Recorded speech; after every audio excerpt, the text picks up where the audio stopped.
Adelante, Lucy. Buenas tardes con todos. Bienvenidos a este webinar por el 51 aniversario del Instituto de Investigación Nutricional con el tema COVID-19, hepatitis severa, viruela del mono, cómo vivir con pandemias. Este webinar está a cargo del doctor Claudio Lanata de las Casas, investigador titular del Instituto de Investigación Nutricional desde 1983. Médico, graduado en la Universidad Peruana Cayetano Heredia, con especialidades de medicina interna y enfermedades infecciosas en Estados Unidos.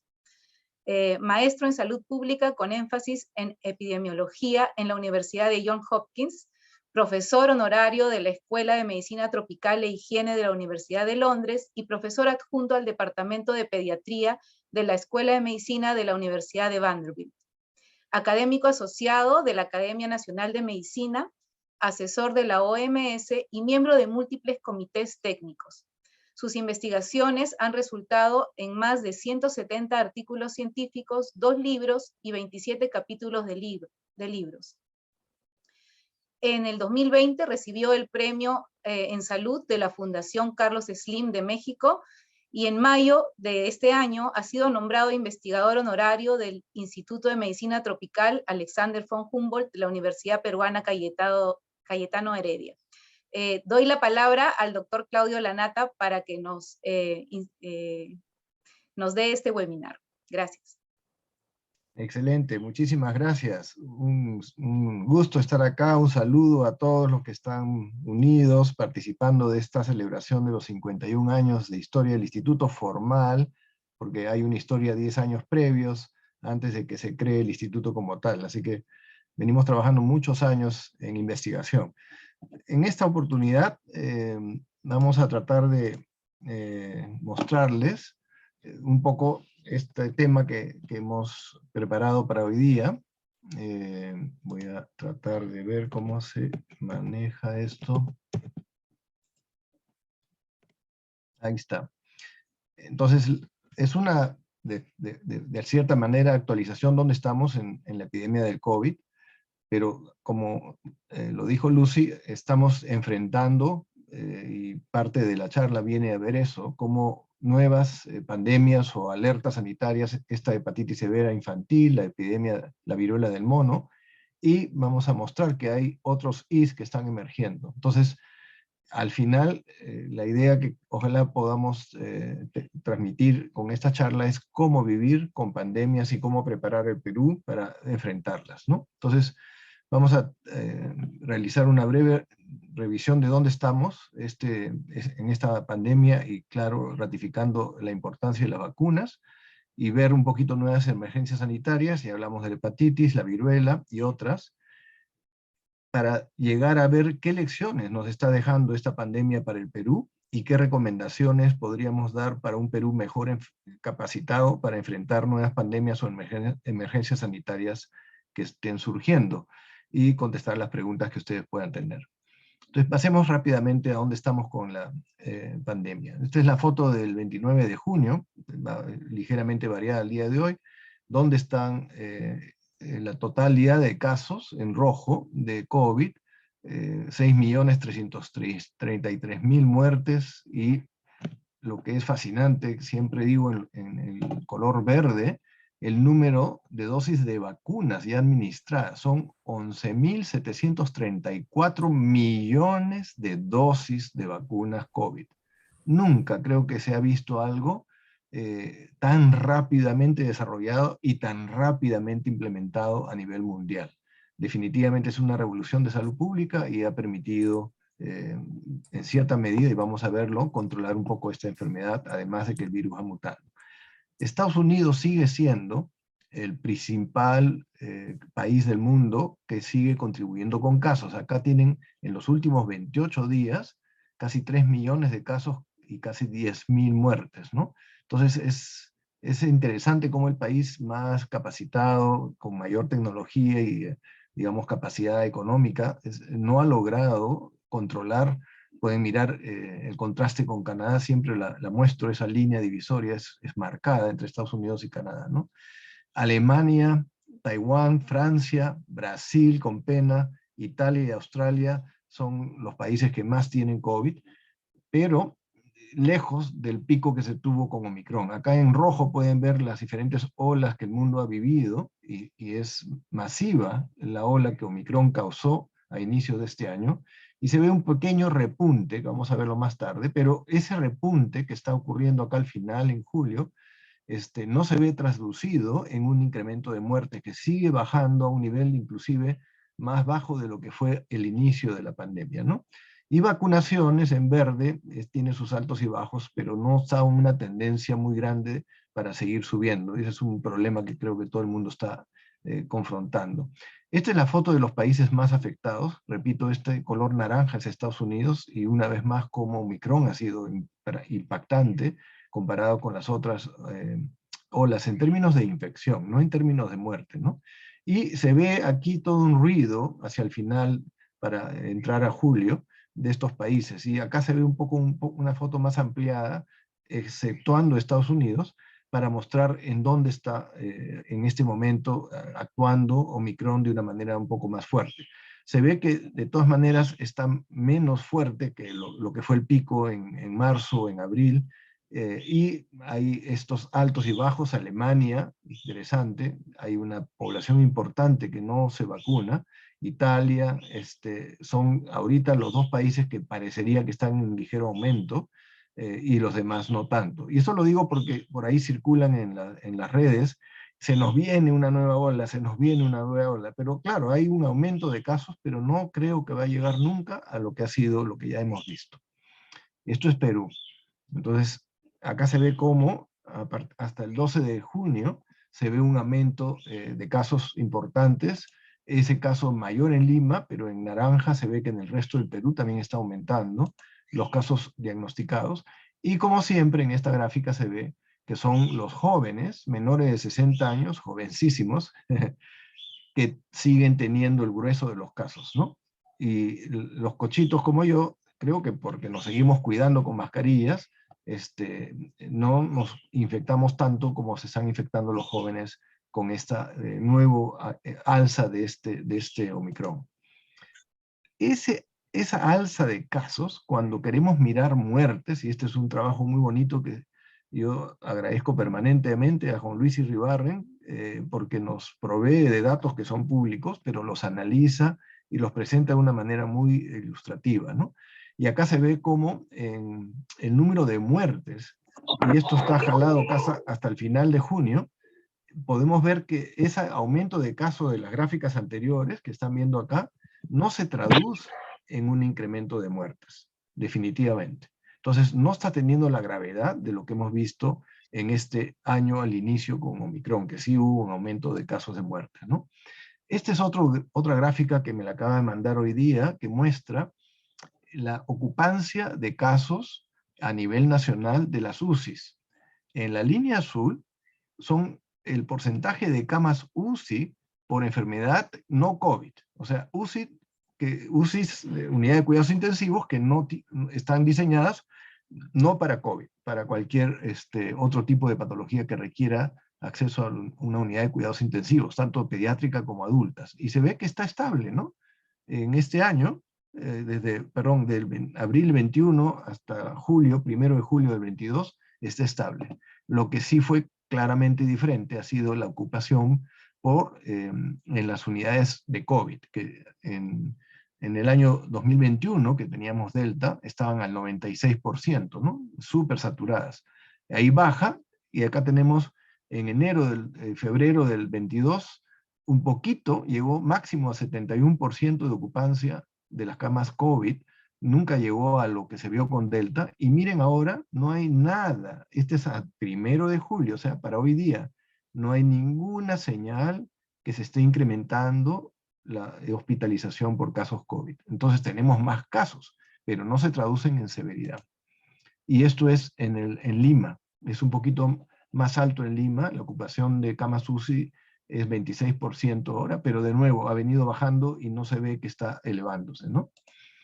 Y esto es importantísimo, y es un dato que agradezco mucho al equipo de trabajo de Juan Luis, con personas de Cayetano, que han mostrado cómo la gente que está muriendo, cómo se separa en los que están con vacunas al día versus los que no tienen una vacunación al día. Claramente se nota en la línea punteada que si uno está al día con sus vacunas, no es que el COVID no sea pues una enfermedad recontra benigna. Ahí se ve claramente que hay algunos que van muriendo, pero tremendamente menos que los que no están al día en su vacuna, que caen pavorosamente cuando les da el Omicron. Entonces, esto es una primera lección. Tenemos que vacunarnos por un bien público, porque te va a proteger, obviamente, y a los cochos principalmente, porque la mortalidad se concentra en 60 más años, pero también al sector salud, a los miembros de la comunidad, en fin, todo lo que es este sufrimiento se evita con vacunas. Ahora, vamos a cambiar de temas, que es un tema que preocupa en algunos sectores, que es qué pasa después que has tenido COVID. Se le llama condiciones luego de que ya te sanaste de COVID. Ese es un lindo estudio en Estados Unidos, en personas de 18 a 64 años o mayores de edad, luego de que te recuperaste de COVID. ¿Qué pasó con ellos?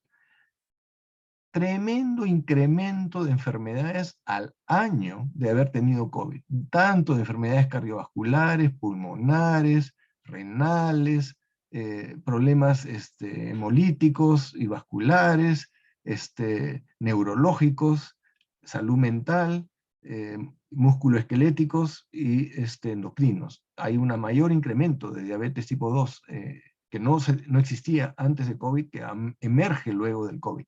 Enorme cantidad, tal es así que el CDC está calculando que 1 en 5 adultos mayor de 18 años va a tener un problema. Entonces, ¿qué significa esto? No sabemos datos de Perú, esa es una de las conclusiones que van a ver al final. Deberíamos ya tener datos peruanos con tanto COVID que ha habido y por tanto tiempo, ¿no? Esto debe estar ocurriendo acá, y creo que hay una ignorancia, bueno, no decir ignorancia, pero no hay una estrategia como parte del programa COVID de lidiar con esta patología que debe estar ya ocurriendo en personas que han tenido COVID, particularmente con las variantes previa a Omicron. Y cómo atenderlos, cómo ayudarlos y cómo resolver estas emergencias. Se requiere de una estrategia de salud pública para mirar 1 en cada 5 adultos que van a tener este problema después de COVID en el año siguiente. Y este es COVID inicial, es un estudio bien raro en Inglaterra, en un grupo humano que tuvieron la posibilidad de hacerse una resonancia magnética antes y después del COVID. Repito, antes de la variante Omicron, todas son las variantes originales del COVID. Y le hicieron la comparación, qué pasó con sus cerebros. Y las líneas que ustedes ven acá, amarillas y rojas, es la cantidad de materia cerebral perdida cuando ya están recuperados de COVID, que el COVID les causó. Entonces no es extraño el incremento de salud mental, no es extraño una serie de problemas que las personas con COVID están teniendo. Y esto debe ser reconocido, debe ser diagnosticado y debe ser manejado y tratado adecuadamente en la población que ha tenido COVID en nuestro país. Ahora, eso es post-COVID, ¿no? Pero hay otro síndrome, que es cuando ya tienes COVID, se te queda con síntomas. Te demora un montón de tiempo regresar a tu estado de salud normal. Le llaman COVID largo. Y esta es una linda revisión en niños y adolescentes. De nuevo, todo. Miren la cantidad de signos y síntomas que tiene, tanto en aspectos de salud mental, gastrointestinales, ejercicios respiratorios, dermatológicos, en fin, lo que quieran. Hay un montón y es, de nuevo, casi un cuarto de la población que va a tener esto. No es solo ya de adultos, también los niños sufren. Entonces, este es un problema que afecta a las personas y deberían ser adecuadamente diagnosticadas, tratadas y ayudadas por el sector salud, que creo no está ocurriendo como programa, ¿no? Y la ventaja que hay es que esto acaba de salir hoy día en JAMA, el Journal of American Medical Association, 1 de julio, han mirado la asociación de la vacuna Pfizer y igual está con Moderna, si permite la vacunación bajar estos problemas de COVID largo. ¿Y qué han encontrado? hay más en mujeres, es chistoso, ¿no? Ahí ven ustedes cómo el sexo masculino tiene menos COVID largo que el sexo femenino. Ahí yo siempre he dicho que los hombres somos de sexo débil, en este COVID largo parece que ahí se desbalancea esa ecuación. La edad obviamente aumenta. Había una tendencia de que el incremento de la masa corporal, obesidad, podrías tener más COVID largo, no es tan marcado, no es significativo. Tener alergias, sí. Tener comorbilidades, particularmente enfermedad broncoespástica, asma, te hace más propenso a tener COVID largo, pero la frecuencia ha ido cayendo. Desde la primera ola de COVID, que fue el basal, a la segunda ola de COVID bajó a 72 y a la tercera aumentó de nuevo. Pero, ¿qué es lo que está ocurriendo con vacunas? La primera dosis es alta, la segunda dosis solo 25 y la probabilidad, y la tercera dosis lo baja a 16. Tremenda protección a tener COVID largo por personas vacunadas. Y si tuviéramos datos que van a salir de la cuarta dosis, van a ver que casi elimina. Y no he encontrado, pero sí he visto reportes, no he encontrado series de casos, que cuando ya tienes COVID largo y pasas las 3 semanas del inicio de tu enfermedad, te vacunas, la vacuna corta el COVID largo. Entonces puede ser inclusive terapéutica el dar una vacuna. Y vamos a ver que las personas que han tenido COVID, particularmente con estas variantes de Omicron, tienen que vacunarse, porque la enfermedad no te cubre las variantes que siguen circulando. O sea, puedes tener, y vamos a ver eso en un rato. Esto también acaba de publicarse. Antes se hablaba mucho de los 2 metros, ¿se acuerdan que había que tener una distancia de 2 metros para no transmitir? Entonces, acá han hecho un método que le llaman una rápida revisión sistemática, y básicamente han mirado brotes en restaurantes, transporte público, en lugares de trabajo, coros o en gimnasios, hoteles, en fin. Y han encontrado que la mayoría de estos brotes se ha relacionado a una distancia grande transmitidas por aire, no por una persona que te está hablando cercanamente. No es alta la evidencia, hay un sistema de calificar las revisiones sistemáticas por grade que te da la fuerza, toditito esto es bajo porque no son ensayos clínicos controlados, etcétera, pero aparece que ya tienes, con Omicron particularmente, una transmisión aérea más lejos que lo que inicialmente se habló. Y eso se ve por no se reemplaza el aire de tus cuartos. Peor si te sientas debajo del aire acondicionado que te mete el chiflón de aire en tu cara, porque te va a meter el virus que está en cualquier sitio de ese cuarto. Y cualquier actividad asociada con incrementar el aerosol, cantar en coros, por ejemplo, hablar tremendamente con voz fuerte, exageradamente, reírse a grandes carcajadas, todo eso hace que haya mayor emisión de partículas y se diseminen en ambientes cerrados. Entonces, tenemos que abrir ventanas y tenemos que poner más que ventiladores, tenemos que poner extractores para que se bote el aire hacia afuera y evitar transmisión dentro de los lugares de trabajo de COVID. La otra novedad es que hay un grupo raro, acá está más o menos calculado en alrededor del 5% de personas que han tenido COVID que la van a seguir excretando el COVID por el intestino por mucho tiempo. Y eso está permitiendo estudiar los desagües.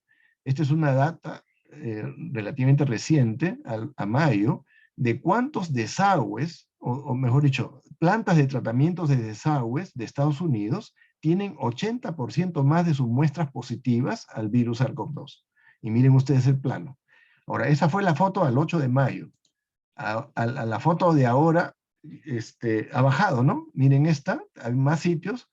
En algunos sitios se han limpiado, como en Seattle y toda la parte alta, pero se han aumentado alrededor de Chicago y toda esa zona. Entonces, acá te puede ir diciendo dónde poner el énfasis para controlar la pandemia mediante simplemente la búsqueda del virus en desagües. Y, oh sorpresa, Perú lo está haciendo, gracias a cooperación externa.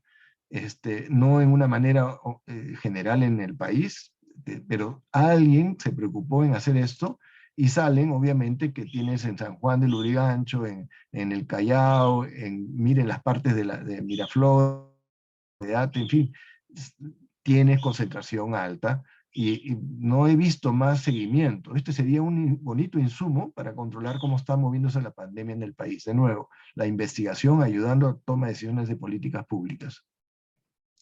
Y ahí entramos al Omicron. ¿Y qué sabemos del Omicron? Bueno, yo primero, lo he dicho en varios foros, le daría un premio al Omicron. Lo pondría en una escultura ahí en un parque. Gracias, porque me has quitado todos los horribles. O sea, Omicron ha hecho que se desaparezcan todas las variedades previas del SARS-CoV-2. Y por ahí, pues, estas horribles cosas de medios sociales apareció hace poco tiempo, y me llegaron de todas partes del mundo la pregunta, ¿tienen la variante del Delta hindú en Arequipa, en el sur del país, de nuevo? ¡Wow! Cuarta ola. Y era una noticia del 2021. No hay más transmisión que no sea Omicron en el mundo. Entonces, ¿cómo malogra y quién se le ocurre de copiar algo antiguo para fregar la paciencia el día de hoy, ¿no? Hay un tema ahí muy serio que tenemos que meditar. Entonces, regresando, hay muchísimo que agradecer a Omicron, que ha eliminado transmisión de todas las malas variantes y quedamos con una diferencia. Y te das cuenta que este Omicron ha saltado la garrocha, ¿no? Esta es la distancia a nivel del material genómico de los diferentes SARS previos al Omicron con el Omicron. Y dentro del Omicron están ocurriendo cambios. Ahora, ¿y qué está haciendo este Omicron? Es tremendamente más contagioso, pero más benigno, como están viendo en la data en Perú. Entonces, y no se puede ya controlar, ¿no? Esta es una linda gráfica que te dice, uy, cierra todas las puertas en Inglaterra, Estados Unidos, Europa, porque está Omicron queriendo entrar, que venía con la bandera de Sudáfrica, ¿no? No entren, no entren. Y adentro alguien le pregunta, ¿quién está tocando la puerta? Y ya se había metido. Entonces, es incontenible, no hay forma de que tú puedas parar a esta transmisión. Y estamos llegando a vivir con COVID, que es lo que vamos a terminar de comentar, ¿no? Estas variantes parece que se originan, el caso de Omicron fue en Sudáfrica, y sale de personas que tienen, por algún motivo, principalmente porque tienen un sistema inmune comprometido, una excreción crónica que le permite al virus ir mutando dentro de la misma persona infectada hasta que encuentra un clon que ¡pap!, escapa la defensa inmune de la persona. De ahí salió este Omicron, ¿no? Y todo el mundo lo tiene. Estas son las prevalencias. Miren ustedes cómo está, eso lo acabo de sacar de la literatura, comparando Estados Unidos con el mundo. Entonces, en el mundo, según la OMS, ya tienes la variante BA5 como 43% de las cepas que se han secuenciado. Le sigue la original BA2, y el BA1 ya no existe, y están, digamos, aumentando ligeramente el BA4. En Estados Unidos hay un pequeño cambio, mantiene todavía la BA2.12.1, que creó un pequeño pico, pero ya en el mundo está bajando. La 5 está ligeramente menor que en el mundo, la 4 un poquito más, y la 2 casi ya no existe, ¿no? Entonces, están disminuyendo la BA2.12.1 y está disminuyendo la original BA2, aumenta mucho la BA5 y hay un montón de pronósticos que va a ser la variante que va a predominar en todo el mundo en las siguientes semanas o meses, y la BA4 está aumentando, pero más ligeramente. Como ya lo dije, son más contagiosas, pero no más severas, incluso parece que son menos severas. Había una confusión si las nuevas pruebas rápidas moleculares la detectan. Sí la detectan, porque están hechas justamente para capturar no solo la espiga, sino también cápsulas virales que no están mutando tanto. Entonces, son positivas también. Y esta es una última mirada de cómo esta BA4, BA5 se comienza a diferenciar de las otras variantes del Omicron que ya quedaron atrás, ¿no? Ya nadie habla de la BA3, la BA1 y BA11 ya no existe, está quedando este BA2, ¿te das cuenta? O sea, conforme se alarga la distancia, las anteriores dejan de existir y todas se quedaron olvidadas en el destino gracias a Omicron. Y veremos a dónde va, porque están ahora la 4, la 5, me imagino que van a salir las 6 hasta las 10, etc. Y acá tienen la capacidad de reemplazar las variantes anteriores. De nuevo, la BA5 tremendamente más rápida que reemplazar a las variantes previas que la BA4 y que la BA2.12.1. Entonces la BA5 está hecha para quedarse, ¿no? Y creo lo que estamos teniendo ahorita en Lima, y creo que es tan benigna que ni siquiera tiene un pequeño blip en número de personas que están en UCI. Entonces, estamos entrando a esto que se llama vivir con COVID. El virus está permanentemente migrando y cambiando y adaptándose a no matar al huésped, es como si tuviera una superinteligencia artificial, ¿no? No les conviene matar al huésped y quiere convertirse en gripe, que todos los años vamos a tener un grupo, ¿no? Parte del impacto, digamos, negativo de las últimas olas es que la cantidad de personas que se han infectado es enorme, ya sea que tengan inmunidad por vacuna o han tenido infecciones por COVID. Y esto es hasta el final de 2021 en Estados Unidos, que ya casi 95 o 90 y tantos % de la población ya tiene defensas que no son permanentes, ¿eh? La seroprevalencia dura un tiempo y después va cayendo. Para que tengas 95% de seroprevalentes, que hablas que tienes infecciones o vacunas tremendamente frecuentes para mantener eso, ¿no? Y obviamente mayor en lugares de Estados Unidos con menor cobertura de inmunizaciones. Es difícil entender que un país tan educado y tan capaz tengas todavía estados que tienen menos de 50% de cobertura de vacunas, ¿no? 50 que no están vacunados, increíble. Y esto es lo que está ahora ocurriendo, ¿no? Este es un bonito comentario que te habla el fin de la pandemia y el empiezo de la endemia, básicamente. Y creo que los países ya están en ese camino por esta discusión de estas variantes, que ya están, cada vez veo más, que ya están levantando restricciones, ya no están pidiendo ni siquiera uso de mascarillas, ya no te van a pedir pruebas negativas cuando viajas. Básicamente lo que están pidiendo es que estés al día con tus vacunas. Y creo que ahí vamos a estar migrando, ¿no?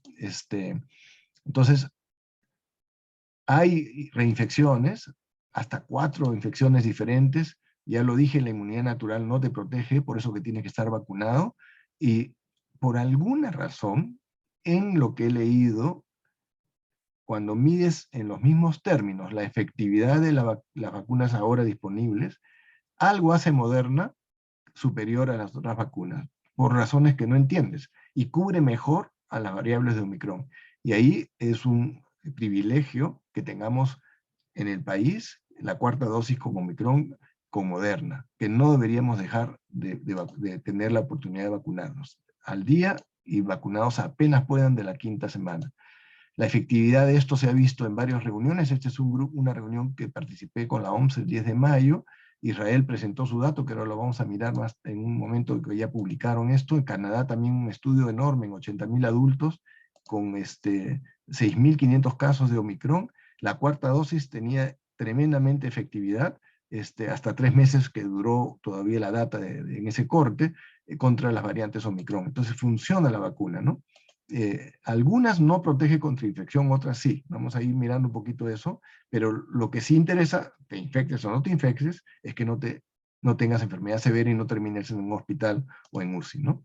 Y este es el que se ha publicado de nuevo 23 de junio en JAMA, mirando el uso de esta vacuna en hospitalizaciones en residentes que están en, digamos, estos centros de cuidado de adulto mayor, y ahí se ve cómo este es con Pfizer, la vacunación te evita en general una infección, pero no enorme. Si tú ves acá, las personas en la línea azul tienen ya 3 dosis y en naranja la 4ª dosis. Baja tu chance de que te infectes, o sea, tienes algo de protección a que no te infectes, aun cuando estés expuesto, que es súper buena noticia, ¿no? Porque eso se había perdido con la 3ª dosis. La 4ª dosis te permite eso. Pero cuando miras en la parte B, hospitalizaciones, o en la C, hospitalizaciones por COVID severo o muertes, la vacuna es altamente eficaz. Entonces, no hay duda que tienes que usarla. Acá está un poco la misma información ya en términos de riesgo. Te tienes que vacunar y la protección empieza a los 7 días y alcanza el máximo de protección a los 14 días después de haber recibido la 4ª dosis. Y esto, para terminar, algunas novedades. La FDA ya limitó la vacuna de Janssen, que no ha funcionado.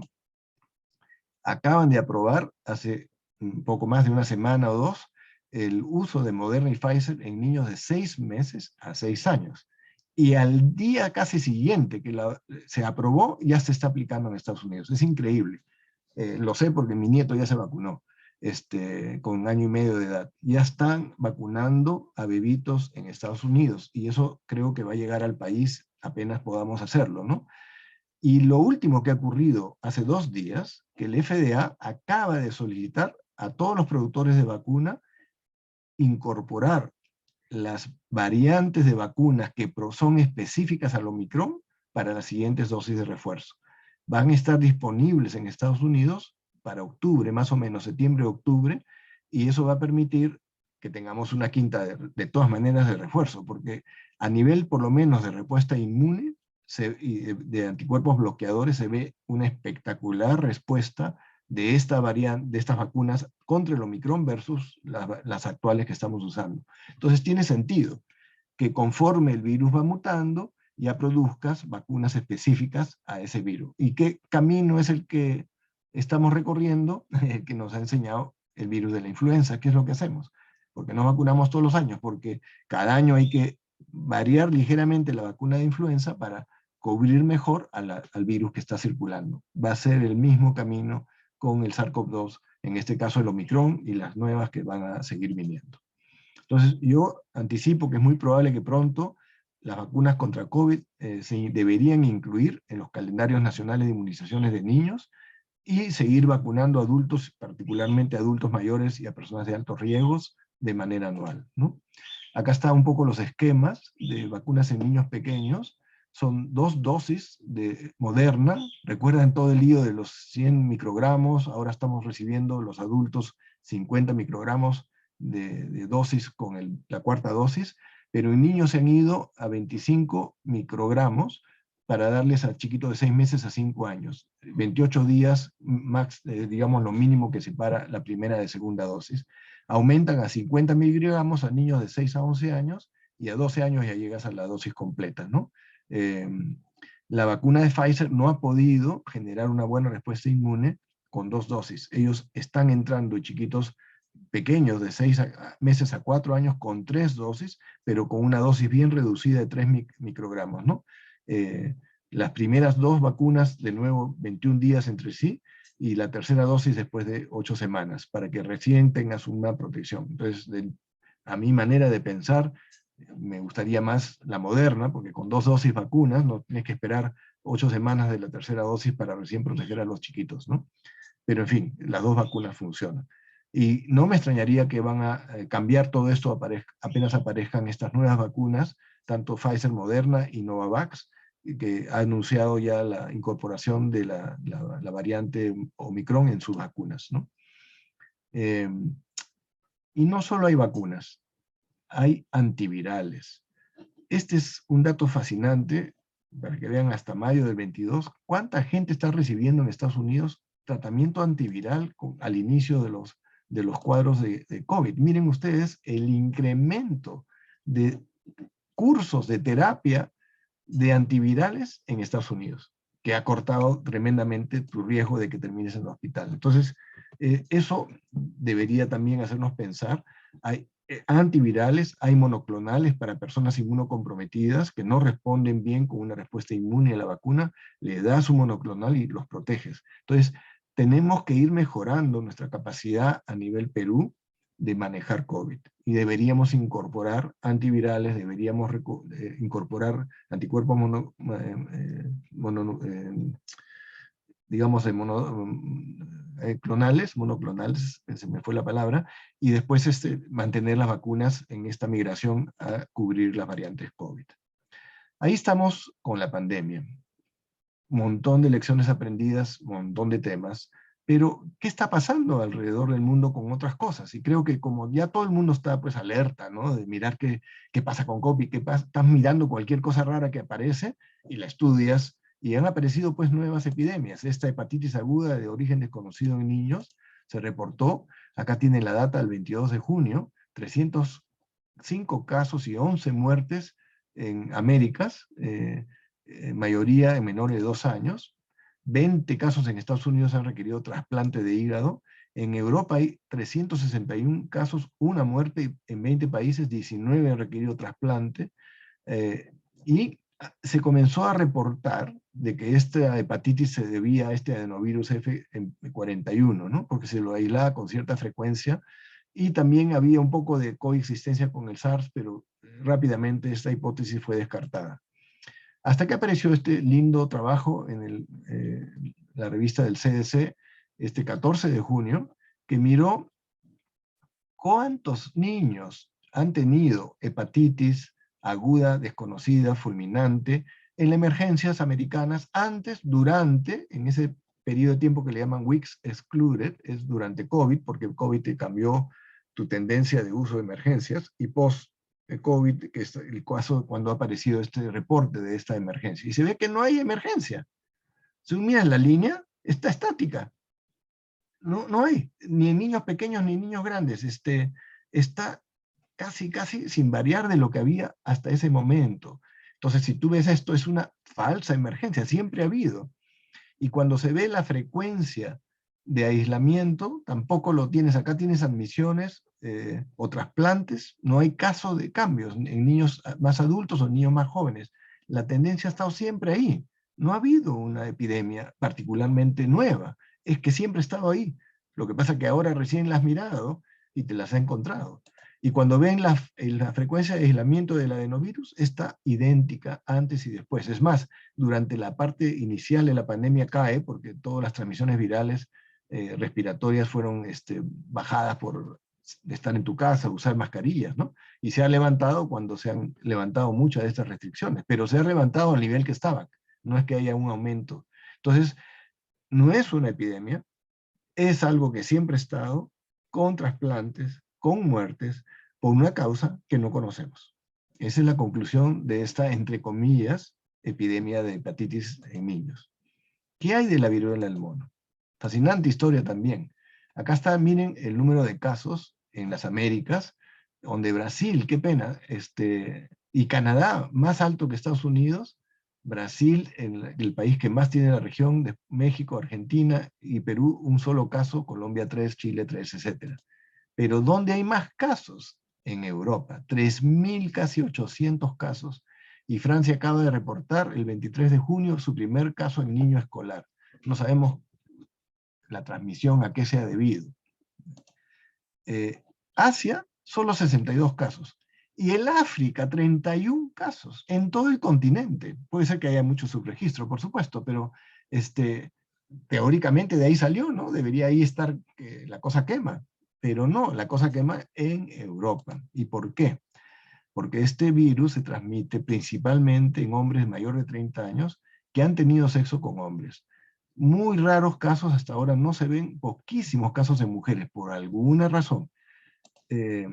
Y estos casos se asocian cuando estos hombres asisten viajando a estas fiestas ¿cómo se llama?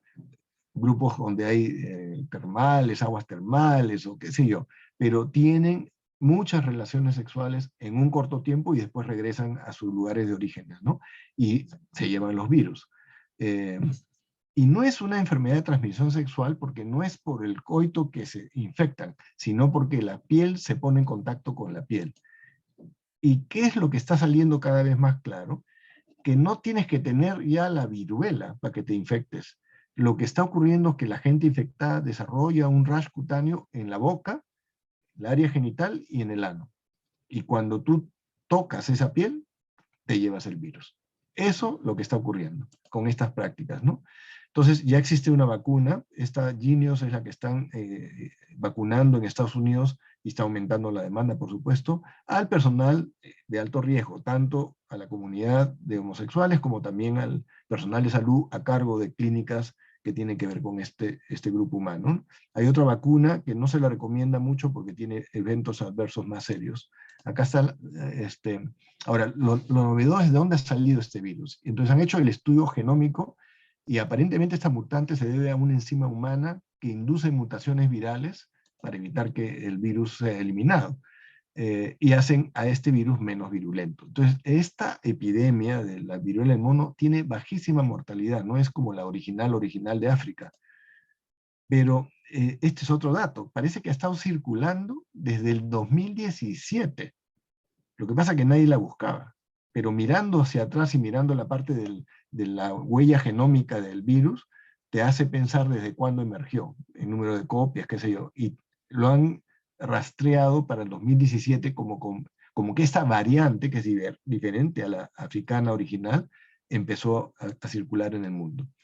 Y parece que no viene del mono, parece que el reservorio vienen de roedores y esta variante salió de un roedor y son nuevas que van a salir, ¿no? En fin, tenemos vacunas, ya se habló de esta vacuna hecha en los laboratorios Bavarian nórdicos que está aprobada en Estados Unidos, en Europa, y hay la otra que está básicamente aprobada en Estados Unidos, y hay otras vacunas de tercera generación hechas en Japón que todavía no están aprobadas, y el uso del virus vacuna original, algunos países la tienen todavía, pero no hay una recomendación para usarla mundialmente. Así que la gran esperanza es esta vacuna nórdica, que es la que se está usando, y creo que la demanda va a ir aumentando. ¿Ahí acaban las epidemias? No. ¿Qué está pasando? Y con esto voy terminando. Acaba de salir otro virus que no es nuevo, había este reporte por cierto tiempo, virus Borna, lo transmite una musaraña, te infectas si caminas por un campo donde la musaraña ha estado infectada y ha estado estornudando o ha dejado su saliva y hace aerosol y tú la inhalas y te infecta. Y alguno de los infectados hace una encefalitis severa y muere.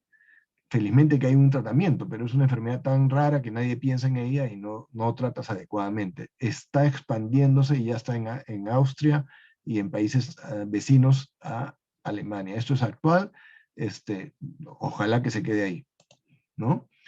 Pajo acaba de reportar una epidemia de una bacteria, Shigella sonni, altamente resistente a antibióticas. Eso también nos va a cambiar la vida. Entonces, no podemos bajar la guardia contra emergencias sanitarias que siguen y siguen saliendo por diversas razones, diversos tipos de patógenos que se adaptan, ya sea a la inmunidad humana, y ahí aparecen las cepas virales nuevas, y en caso de bacterias, a la resistencia antibiótica para que no los mates, ¿no? Y salen estas que son grandes amenazas para la vida. Y miren este último brote, meningococo, el peor brote meningocócico en la historia de Estados Unidos. 24 casos con 6 muertes en Florida, de nuevo, por alguna razón, mayoría de los casos en personas homosexuales de 20 a 39 años, o bisexuales o personas con SIDA, generalmente en hombres hispánicos.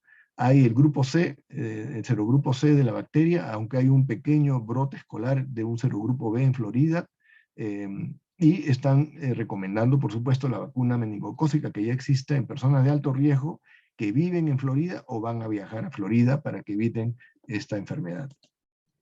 Entonces, ¿qué nos deja todo esto para pensar? Yo creo que no es novedad decir que cuando empieza esta epidemia nos encontramos con bajísimo número de UCIs en Perú en general y pediátrica en particular, y que estas UCIs tengan personal capacitado, ¿no? También nos mostró la inoperancia de tener sistemas de salud que no se hablan entre ellos, públicos y privados. Y se tuvo que hacer alguna manera de unir esfuerzos y trabajar conjuntamente para luchar contra estas pandemias, y eso es algo importantísimo, ¿no? No había laboratorios, acuérdense, todo el primer año hacíamos el diagnóstico de COVID con serología rápida, ¿no? Que no sirve. Entonces, no había laboratorios con capacidad de diagnóstico molecular temprano, y eso lo vamos a tener que tener para todas las más pandemias que se nos vienen. Se cerraron los consultorios de primer nivel de atención. Las emergencias solo recibían COVID, los otros COVID ya regrese otro día. Fue un caos, la verdad que un caos. Por eso que la mortalidad por cualquier causa aumentó, porque no tenían acceso al sistema de salud, enfermedades que ya existían y que requerían de tratamiento adecuado por el sector, ¿no? Y toda esta horrible, que hasta ahora sigue saliendo, acabo de discutir hace poco con varios grupos el uso de la vitamina D3, que no te va a hacer COVID. Oye, un cuentazo chino, no funcionan. Entonces, pero se ha visto, por ejemplo, con ivermectina, que Perú creo que ha gastado como 20 millones de dólares por mes de importación de productos. O sea, un negocio redondo aquellos que inventan estas noticias falsas, sin ningún sustento adecuado de la data. Y ahora con todo lo pasado por COVID se ha visto que muchas de las cosas que circularon como grandes prometedores de salvar al mundo, fuera de las vacunas, no han tenido ninguna utilidad. Y marcado retroceso en programas de salud efectivos. O sea, si ahorita vemos cobertura de inmunizaciones en niñitos, están bajísimas. Entonces, ha habido un enorme costo al país, enorme costo, y no se diga todo lo que ya está dicho de los niños en sus casas, que han tenido problemas de salud mental, abusos de todo tipo, en fin, es un caos lo que ha habido, ¿no? Y no se ha estudiado, que ya lo mencioné, mayoría de la data está saliendo de países que usan su data de salud pública, la analizan y publican lo que tienes registrado en tus datos, ¿sí? Como lo está mostrando Juan Luis Irribarren. Debería ser una actividad del sector. Estudios, ¿por qué no se han publicado la efectividad de las vacunas que hemos venido usando? Solo aparecieron al inicio con Sinopharm. Después no hay datos y tenemos coberturas para mostrar la efectividad, ya no vacunados, no vacunados, vacuna. Dime cómo funciona vacuna A con B, con C, con D. No hay, ¿no? Ausencia de un ente que analice, publique y actualice datos nacionales para guiar políticas públicas y particularmente opinión pública, porque de repente el CDC Perú lo está haciendo y le informa el ministro, pero no lo comparte, no la publica y no hay información que sale al público. Me parece una gran deficiencia, ¿no? Y eso originó, bueno, este caso que sigue dejando muchas lecciones para considerar en la conducción de ensayos clínicos, ¿no? Entonces, termino con esta lista de recomendaciones que deberíamos pensarla para un Perú mejor, que esté más preparado para luchar con pandemias o emergencias sanitarias como la que hemos vivido y estamos por vivir. Entonces, primero, no cabe duda, tenemos que fortalecer al sector salud, organizado por redes eficientes, tanto públicas como privadas. Para ello, se requiere acreditar los servicios cada 2 años con un sistema de indicadores basados en no la hizo tal o la hizo otro que mira si tienes tu organigrama, tienes tus manuales, tienes tus protocolos. No. ¿Cuál es la calidad de atención que tus pacientes están recibiendo? Y hay maneras de hacerlo. Nosotros en el instituto, con un gran programa que se llamaba el PSMI, del proyecto 2000 de USAID, evaluamos un enorme éxito de programas basados en calidad, medir la calidad, chequear cómo el médico está diagnosticando, tratando e instruyendo al paciente sobre su condición de salud. Hay mucho trabajo que se puede hacer y cambia cuando hay un buen sistema de acreditación mirado en calidad de atención de salud, el establecimiento cambia. Este proyecto 2000 de PSMI, bajamos mortalidad materna en año y medio, se bajó 25%, solamente en la mitad del país donde el proyecto trabajó. Entonces se puede mejorar servicios con una buena sistema de acreditación que no es eterno, porque es como cuando te preparas para un examen, el día del examen sabes un montón, ¿no? Pero pasado, ¿qué sé? 6 meses, ya se te olvidó un montón de cosas que sabías para el examen. Entonces, calidad no es estática, es dinámica. Y para que la calidad vaya mejorando requiere reacreditar y reacreditar, pero no con el mismo indicador, cada vez más tuca, más difícil, más retador, para que tu servicio vaya mejorando. Yo creo que tenemos que todos empujar a que la historia clínica electrónica exista a nivel nacional.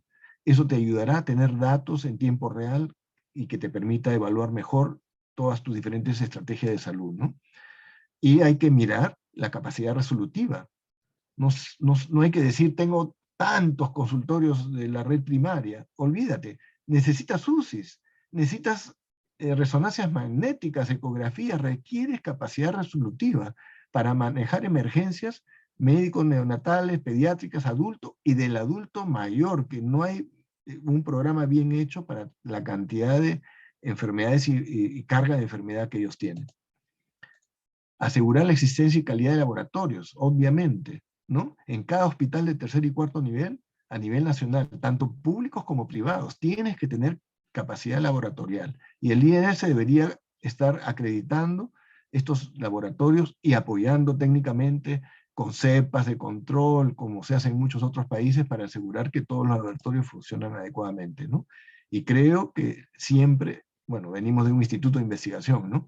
La investigación va de la mano con políticas públicas, siempre analizando, publicando, mejorando la data para controlar estas epidemias y su control. Y de todas maneras, creo que el mundo moderno nos empuja a ya no pensar solamente que publiqué mi artículo en una revista porque nadie la lee.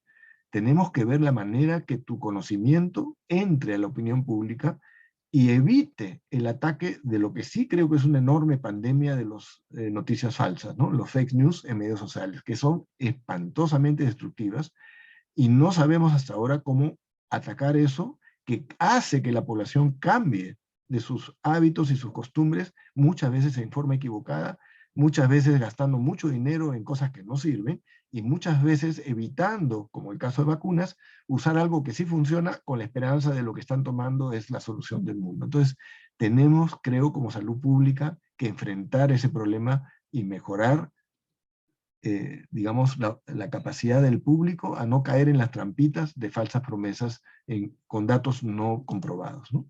Y siempre termino con esta gráfica porque esta pandemia, y no me extrañaría que muchas otras, siempre indican que el adulto mayor es el que peor sufre las consecuencias. Es una población creciente a nivel demográfico en el país, requiere de mucho apoyo del sector salud y requiere de programas eficientes, bien diseñados, que estén previstos para todas las dolencias que esa población tiene y acompañarnos a que alcancen la mayor edad de manera saludable. En eso estamos, encantados de trabajar en esta línea en el instituto. Acá estamos siempre a las órdenes para cualquier consulta o pregunta, y este es un homenaje a nuestro fundador, el doctor George Graham, aquí al medio, Canocito antes, que fue la última visita que nos hiciera al instituto, que si no fuera por él, no estaríamos hoy día conversando. Un abrazo y encantado de responder las preguntas que puedan tener.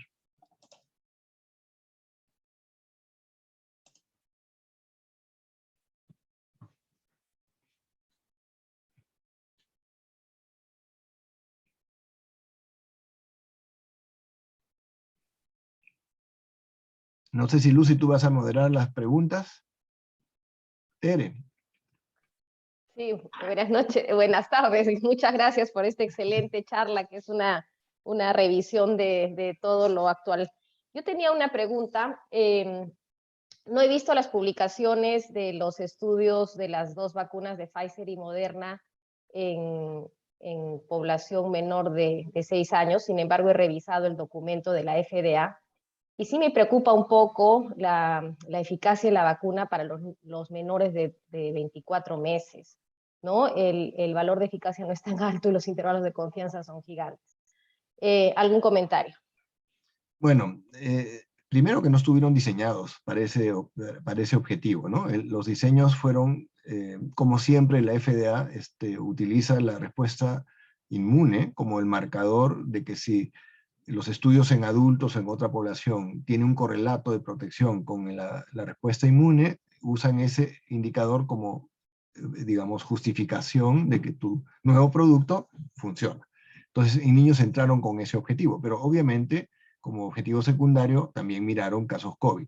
En el caso de la vacuna Pfizer, no se puede hablar, por más que indica que no funciona, pero estás hablando de un caso, 5 casos, qué sé yo, no hay forma de que tú puedas concluir nada sobre ese número tan bajo de casos que ha tenido. En Moderna se ve que hay una sugerencia de efectividad, de eficacia de la vacuna, no tan alta como en adultos, pero yo sí creo dos cositas, que a no tener nada y tener COVID largo, hay que vacunar. Yo estoy feliz que mi nieto ya se vacunó. Y segundo, que ahorita van a introducir en adultos y después en niños la nueva vacuna con la variante de Omicron, donde posiblemente la poca eficacia que se ha visto en ese ensayo clínico es porque hay Omicron, ya no están viendo las variantes tempranas. Entonces, ahí creo que hay mucho para todavía aprender en esa dirección. Yo sí justificaría que esto ingrese porque te va a ir creando un bolsón primario de inmunidad contra SARS, ojalá que salga. Moderna, en la presentación que hizo en Perú hace poco, habló de una pan-coronavirus, o sea, ellos están ya trabajando en una RNA que cubra todos los beta-coronavirus y todas las variantes del SARS-CoV-2 que circulen. Entonces, se nos vienen mejores vacunas, que creo que es lo que hay que, en esa dirección hay que ir.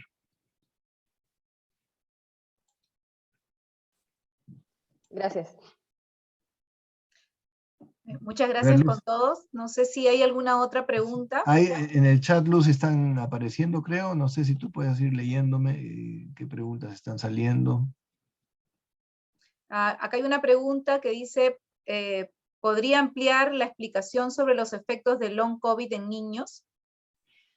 Lo que pasa que en ambos casos, en adultos y en niños, esa publicación que compartí en la pantalla era específico en niños y adolescentes para justamente mostrar como que no es que el niño, y de nuevo, más todavía con Omicron, la pasa piola, y al inicio de la pandemia casi como que no ocurría infecciones en niños, ¿no? Había la percepción de que los niños estaban protegidos. Yo me acuerdo mis charlas iniciales hablaba de que no había el receptor AC2 también relacionado en los chiquitos, ¿no? Con Tere conversábamos eso. Pero me parece que este Omicron, que tiene otra manera de adaptarse, por eso que no entra al pulmón, entra más a vías respiratorias altas, el virus está cambiando en su biología, está cambiando en su respuesta al sector inmune, y a los niños le está afectando con este long COVID, ¿no? Y que es casi un cuarto de los que tienen COVID terminan con long COVID, que significa con síntomas de ese gran listado, diversísimos, hasta 4 semanas después del inicio de su enfermedad. Entonces, es un problema, ¿no? De mortalidad, no mortalidad, pero sí de morbilidad en esa población.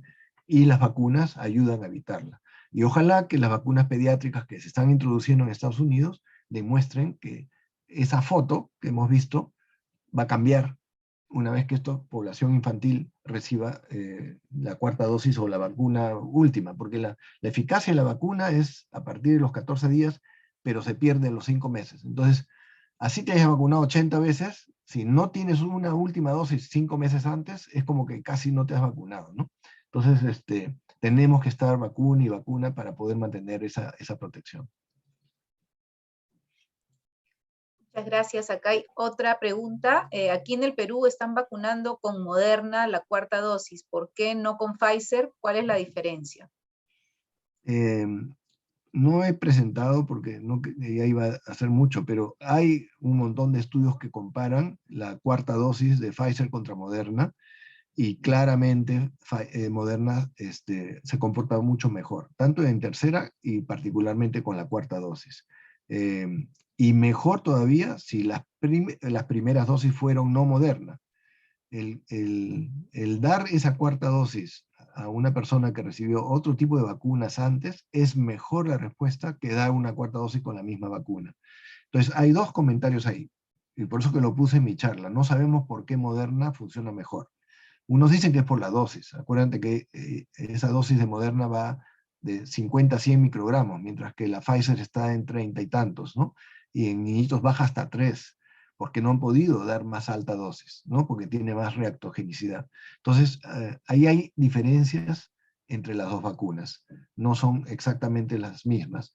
Y cuando vino el que estuvo en el equipo que desarrolló la vacuna, la charla que nos dio acá en Lima, sacaba pecho, ¿no? Diciendo, nosotros en Moderna tenemos el secreto de cómo hacer una buena RNA, que no lo tiene nadie, ¿no? Ellos están por eso tienen un perfil de desarrollo de vacunas RNAs enorme. Ya están en fase 3, creo que va a entrar la vacuna de influenza, están haciendo de Zika, están haciendo de varias enfermedades que antes han sido difíciles, y están entrando con HIV-Sida, están entrando con influenza, que ojalá pues esa vacuna mejore la actual, que es bien baja de eficacia. Entonces, algo hace a Moderna más capaz. Parte puede ser por la dosis, pero creo que la manera como el RNA mensajero de ellos produce las proteínas de la espiga y el cuerpo las ve, lo hace mejor que Pfizer. Ahora, estás hablando de una tiene, digamos, efectividad de 90 y la otra efectividad de 70. No es que sea agua, ¿no? Pero si haces escoger, me voy a la de 90, pues, ¿no? Y por ahí creo que está el por qué priorizamos Moderna, ¿no? Muchas gracias. Acá hay otra pregunta que dice, ¿se ha demostrado la efectividad de la cuarta dosis en menores de 60 años? La data más fuerte está en adultos mayores porque ahí se empezó. Pero la data que está saliendo de Israel, que es en población mucho más ampliada, está mostrando en adultos y en jóvenes que la cuarta dosis igual funciona. Es un dilema y la OMS ha tenido esa discusión. ¿Por qué irnos a la cuarta dosis cuando hay millones de personas que no reciben ni 2 dosis, ¿no? Hay un problema ético, si quieres, ¿no? O sea, la cantidad de vacuna disponible que hay en el mundo no es enorme. ¿A quién darla? ¿A gente de cuarta dosis o a gente que no tiene ni una? ¿No? Y lo dejas a la magnitud. Por ejemplo, un dato que salió bien bonito de Ghana, un país de África. Ghana, a nivel de estadísticas oficiales, reportaba que solo 0,5% de la población de Ghana tuvo COVID. 0,5%. Es un instituto de investigación y es un estudio serológico y que demuestra 80% de la población ya estaba con anticuerpos y no hay vacuna contra COVID.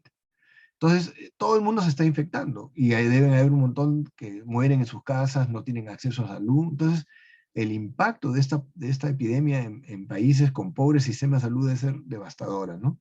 Y no lo estamos viendo porque no hay, claro, estadística de servicios de salud. Entonces, hay un dilema ético, o sea, ¿dónde pongo mis dosis?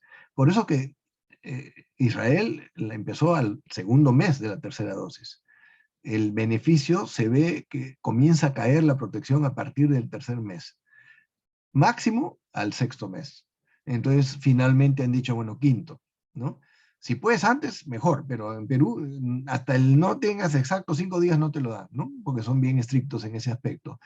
Así que hay que aprovechar. Y tenemos un montón de casos que, uy, no fui, te dio COVID.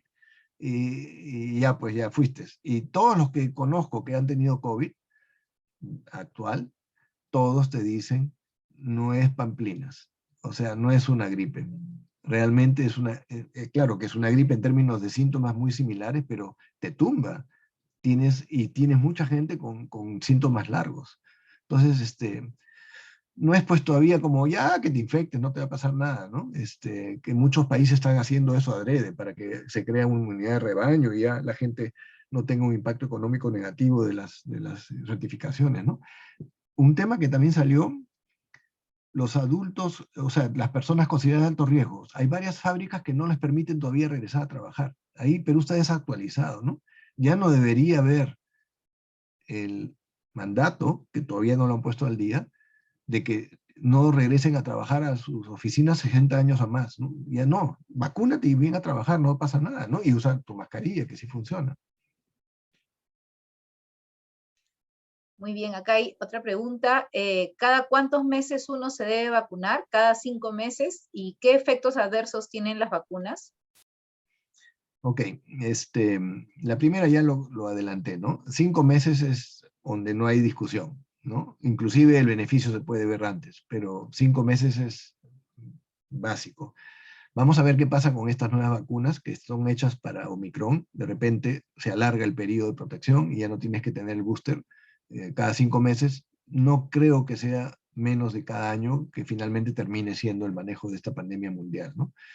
Los efectos adversos, mira, gracias al miedo de COVID, estas vacunas RNAs han entrado al mercado. Si hubiera otras vacunas que no eran tan horribles de una enfermedad que a todo el mundo le espantó, ni una vacuna RNA creo que hubiera entrado al mercado, porque son altamente reactogénicas. Y todo el mundo que ha estado vacunado lo recuerda. Hay gente, no voy a dar nombres, pero hay gente que les da más fiebre, ¿no? Hay un amigo que estaba muerto de miedo de ponerse la cuarta dosis, se la puso y me dijo, ya ves, me pasó igualito que la tercera, he estado un día con fiebre, tumbado, 2 días no me he sentido bien, pero después pasa, porque el RNA desaparece de tu cuerpo. Entonces, son vacunas reactogénicas. Para COVID no tengo ninguna discusión, es 1000 veces mejor tener un poco de malestar por 1 o 2 días en aquellos que lo tienen, no todo. A mí no me pasó nada, yo tengo 71 años, me puso la vacuna, un poco de dolor en el brazo y nada, ni siquiera malestar o sea, hay gente que la va bien y hay gente que sí le tumba, ¿no? Pero es un mal necesario para una enfermedad peor, ¿no?, que la vacunación. Entonces, hay efectos adversos, son frecuentes, corta duración, no hay nada serio, no hay nada serio. Si hubiera algo serio, de verdad, como cuántas otras vacunas fueron malas, ¿no? Como polio te da polio, la vacuna de polio da polio, ¿no? Es un efecto indeseable de la vacuna. Tenemos 11.000 millones de vacunados en el mundo. Si hubiera pues una cosa fea, negativa, ya estaría descubierto, ya estaría todo el mundo alerta. No, no hay nada serio con las vacunas. Yo diría que posiblemente van a ser unas vacunas más benignas que tenemos, más allá de la reactogenicidad inicial, el resto no hay nada. Ok, acá hay otra pregunta. Dice, una persona que está con COVID, ¿cuánto debe esperar para vacunarse, ya sea contra COVID o contra la influenza? Ah, buena pregunta. Bueno, contra COVID, lo que estoy recomendando personalmente, un poco mirando la data, primero que no hay daño. No hay daño, ¿no? O sea, la vacuna no te hace daño. Acuérdate que estoy seguro que los programas nacionales que te vacunan de frente, ¿no es cierto? ¿Cuánta gente debe estar incubando el virus al momento de vacunarse? Hay, ¿no? Y hacen COVID al día siguiente o a los 2 días de la vacunación, porque ya estaban infectados cuando se vacunaron.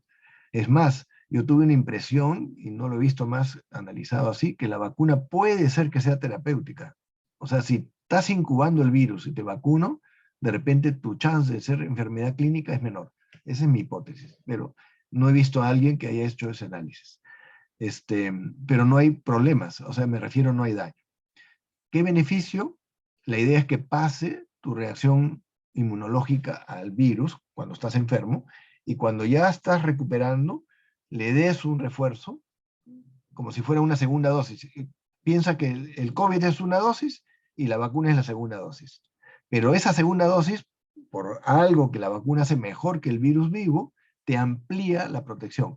La inmunidad de la infección solo protege a esa variedad del virus, si, al BA5, pero viene el 4, te enfermas de nuevo. Por eso que hay gente hasta 4 veces ha tenido COVID documentadamente, ¿no? Con diferentes variedades. Entonces, la vacuna evita eso, de todas maneras. ¿Y cuándo? Yo diría 3 a 4 semanas del inicio de tu síntoma, ya cayó toda la actividad del virus, y ese es el momento de dar esa dosis de refuerzo. El programa no te lo permite, te pregunta, ¿no? El programa nacional te pregunta si has tenido COVID, no te vacuna.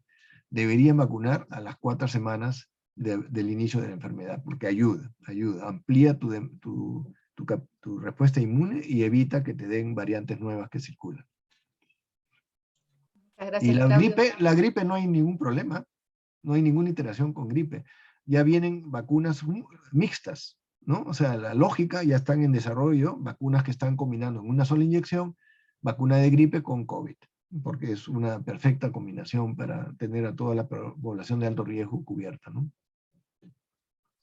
Muchas gracias. Hay otra pregunta. En personas que tienen enfermedades autoinmunes, ¿se deberían colocar la 4ª dosis o primero tendrían que ver si es que tienen todavía protección con anticuerpos? Se vacunen, porque la chance es que ellos tienen más problemas de estar bien protegidos con vacuna. Lo que sí he visto es que cuando se mide si hay respuesta inmune y te ven anticuerpos y estás plano, no has hecho nada de anticuerpos, esa población está, digamos, elegible para que le des monoclonales. Entonces, una inyección de anticuerpos monoclonales contra COVID, que van variando, porque un monoclonal contra alfa o contra delta no es el mismo que para Omicron.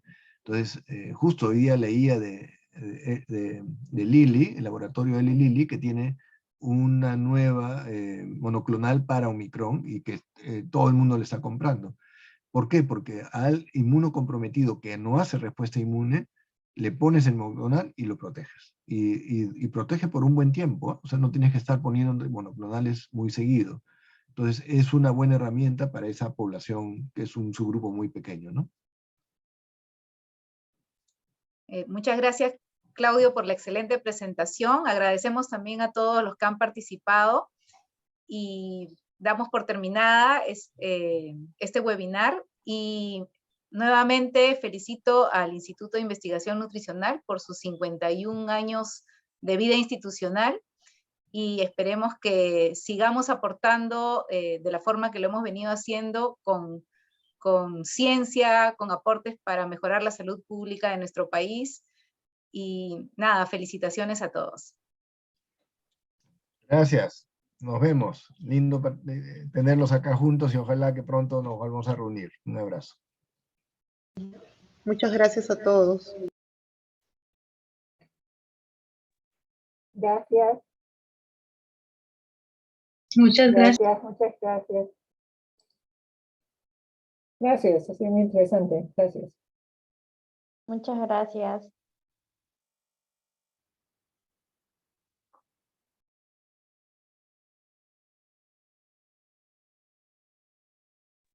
Gracias, doctor Claudio. Como siempre, usted un pedagogo excelente. Muchas gracias.